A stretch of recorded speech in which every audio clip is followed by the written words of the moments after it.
ویڈیوګانې خلک کوي، ټیک ټاک کې خلک جوړي، مسخري ګستاخانه ظالمه بی غیرته بی حیا او بی شرمه دا نور څه بلا سر نه دا زموږ دین مسخره شروع کړه، دا الله مسخره الله د منظم مسخره شروع کړه، بل څه دا پر اثر نه ګوري. خدا پورا بیان در باندې اورما چې د الله د عذاب نه ویریږي، موږ پسې مسخري مکوي او دعوت مو ورکوي د الله عذاب تخپلا. ډېر قیمتي بیان دی راځي چې وایو مسخره شروع کړه، بل څه دا پر اثر نه ګوري. د پدې میډیا باندې پتراو کې کم هل ساس تعتذروا قد كفرتم بعد ایمانکم، باندې مکوي تاسو کفر کړی پس ایمان تاسو نه ظالما. په دې رمضان کې ځان کافر کې بعضی بدبخت خلک اغه د رمضان په دې شپو کې په تراوو کې بل کار دغه د ورښوي دي، صرف د الله دین، صرف زما د رب دین، صرف د الله رب العالمین مناجات چې دغه لپاره د جرګي یو عظیم عبادت چې غموز دی دغه هته کېدل شي. نور سب الله اسمان خلق لور نه چې د بل شي څه به احترامي کړی وي، چرته کفار پسې لګیدلی وي، چرته فساق او فجار پسې لګیدلی وي. مختلف ویډیوګانې تاسو پر فیسبوک باندې یا په نور میډیا باندې تاسو ګورئ، ارس ورک شو، ارس ختم شو، صرف زما د الله دین د رب کائنات چې کوم عظیم عبادت چې د الله نبی ویلو اذا صلى احدكم فانما يناجي ربه، تاسو کې چې کلم څوک مونږ کوي دا د خپل رب سره جرګه کوي، د خپل رب سره خبرې کوي، خپل رب سره مناجات کوي. اقا عظیم عبادت دغه ګستاخی هم د دې ملک نوجوانانو د دې وطن الکانو هغه شروع کړه، بل زیره څوک نه دی راغلی، د امریکا او د برتانیا او د فرانس او د اسرائیل نه څوک نه راغلی چې هغه دا ګستاخی کړي. دام د دې وطن بچی د لا اله الا الله وینکی هغه دا ګستاخی نه کوي.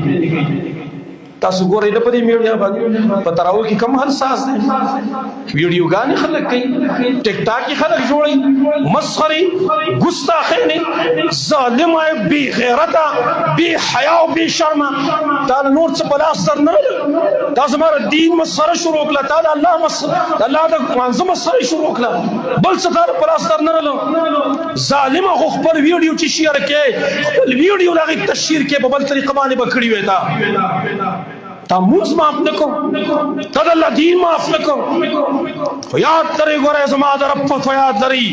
منافقانو مخکې داسې ګستاخانې به کولې، کله به چې تپوس یې وکړی چې دوی به ویل انما کنا نخوض ونلعب، موږ خو هسې ګپ لګاو، هسې ځان مشغوله کاوه. الله ورته څه وایي؟ قل ابالله وآیاته ورسوله کنتم تستهزئون. ای نبي ورته ووایه تاسو په الله پسې دا په رسول پسې دا په آیاتونو پسې تاسو مسخرې کوي. لا تعتذروا قد كفرتم بعد ایمانکم، باندې مکوي تاسو کفر کړی پس ایمان تاسو نه ظالما. په دې رمضان کې ځان کافر کې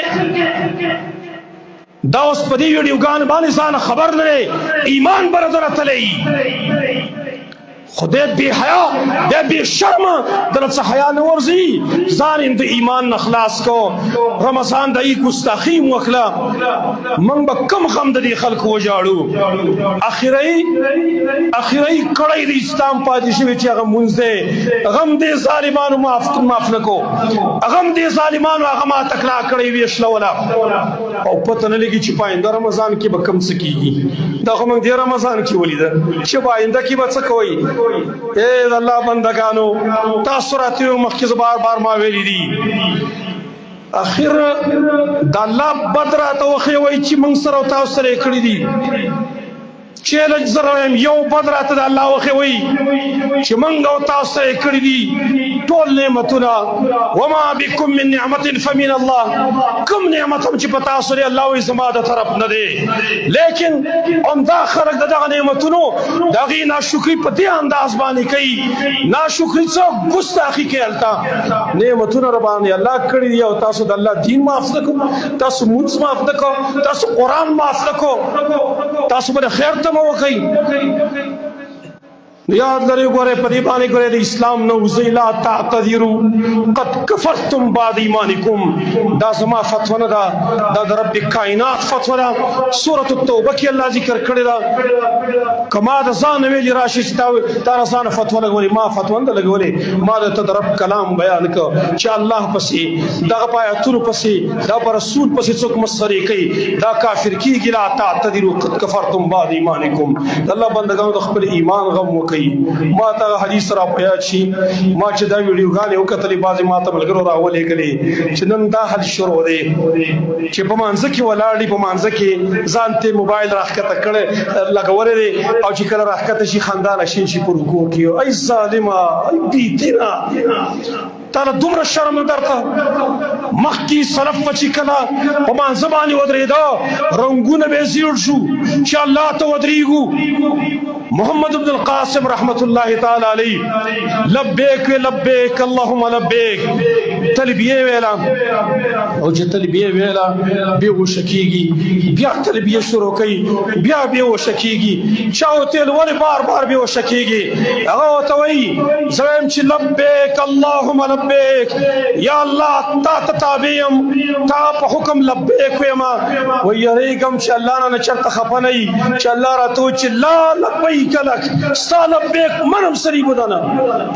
ای به دومره خپه کېدل یریدل به چې په مانځه باندې ودرېدل رنګونه به یې زیړېدل او دا ظالمان دا مسخرې کوي د الله نه شرمېږي هم نه دا زمونږ د مستقبل بوزغلی دی ښه موږ به تمه کوو چې دوی به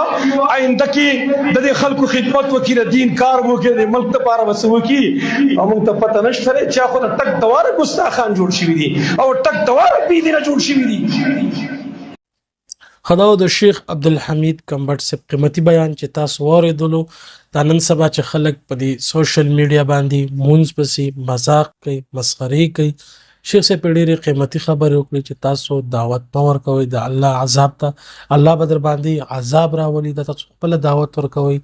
د الله عذاب ته مونځ پسې مسخرې کوئ ټوکې کوئ نو شیخ صاحب ډېرې قیمتي خبرې وکړلې امید کوم چې دا بیان به ستاسو خوښ شوی وي لازمي خپل ملګرو سره مخکې شیر کړئ السلام علیکم ورحمت الله